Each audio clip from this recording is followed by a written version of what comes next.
I'm confident that more stories of peaceful resistance will continue to stay here, and I will report them. And peacenewsnow.com is the website. You are, I guess, gearing up pretty soon for back to New Hampshire? Yep, plans are in the works to come back in June. So exciting! Right before the Porcupine Freedom Festival. Right before it, yep. So, and of course, a Porcupine Freedom Festival long-timer is also with us here in the studio tonight. Jay Noone is here on the third mic. Jay, welcome back.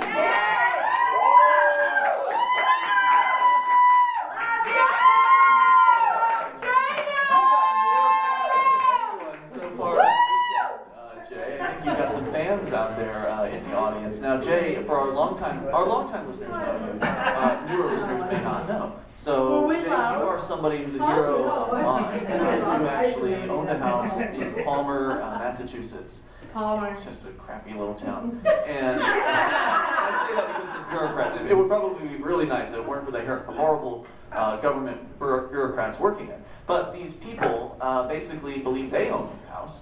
And they threatened you because you weren't giving them they were sending you these tax bills, which I don't think you thought you owed them anything because, well, you're a fireman, actually a volunteer fireman for the town. You've actually done work for them, and you don't accept compensation for that either, from what I understand. And that has nothing to do with it as far as I'm concerned. No, it's just the issue, the principle of the issue that you owned, you thought that you owned your house, so you didn't pay what they were demanding.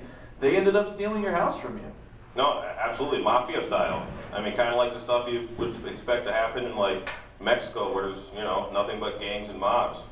And, that's what we got here. And we came down there, Mark and myself, JJ, some of the activists from here in New Hampshire, heard about what was going on. We came down and brought video cameras and kind of essentially defended your house for a day. On the day they were expected to come and take it. They didn't take it that day. They actually waited for several months, was it, before they finally swooped in? Yeah, it was a little over 3 months later. Yeah, so we bought you a little bit of time, but they did end up coming, unfortunately. They sold the house to, wasn't it one of your neighbors or something like that? Yeah, this guy, William Martin, who actually isn't even going to do anything with the house now because he's not sure what's going on.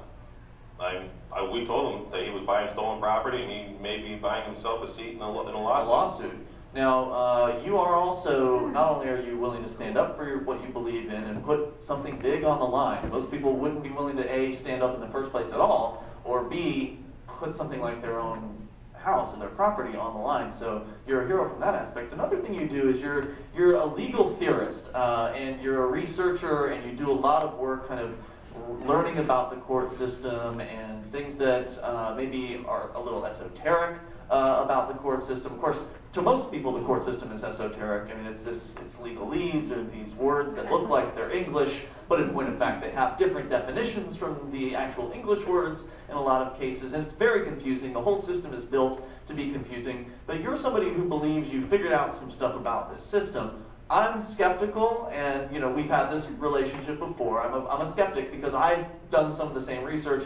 I've tried to apply some of these things, and it just hasn't worked. You can't, in my experience, utter magic words in court and convince a man in a robe who has men with guns at his disposal to do what to not do what he's otherwise going to do, which is to rule over you and tell you how you should live and put you into a jail cell. So you've done a lot of this kind of legal research, and you are also somebody who attempts to apply these ideas, right? Like you're not just talking about. I had a lot of fun with it.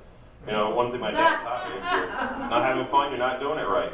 But at the local district court level. And your dad, by the way, your dad, I met your dad, Spud, and he successfully didn't pay property taxes for how many years? He bought the place in 1983, and he fought him in 1991, and he won in 1991 on the property tax. Never once in all those years paid property tax. Never once. Wow. And why was that overturned?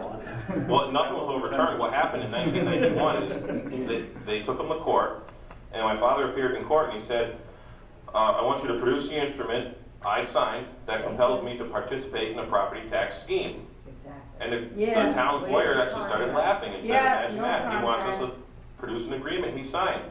And the judge at the time, I forget his name, but he said, and it was right in the same courthouse there in Palmer that you were in, he said, yeah, I can imagine that. Produce the agreement. You have 30 days to produce it.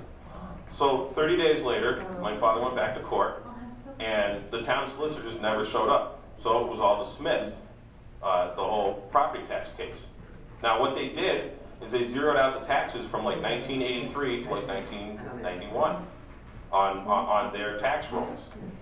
And now they're saying the taxes haven't been paid since like 1991 to 2000 and whatever, 13 now, 14, and they filed in land court.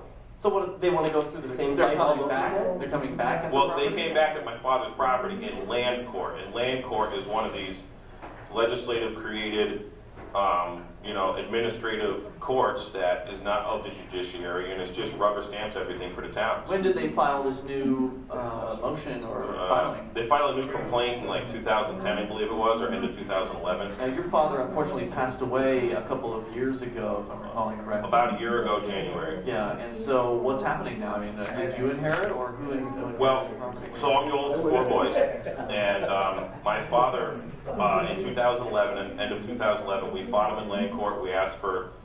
We did everything we could, and they're just fighting for the town.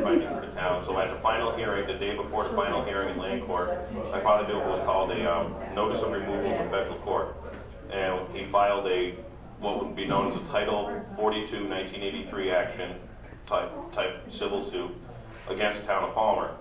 And then that was like November 26th of 2011. And then my father worked on the case, and we worked on the case a little bit. He got real sick, and he passed away in January of 2012, January 26th.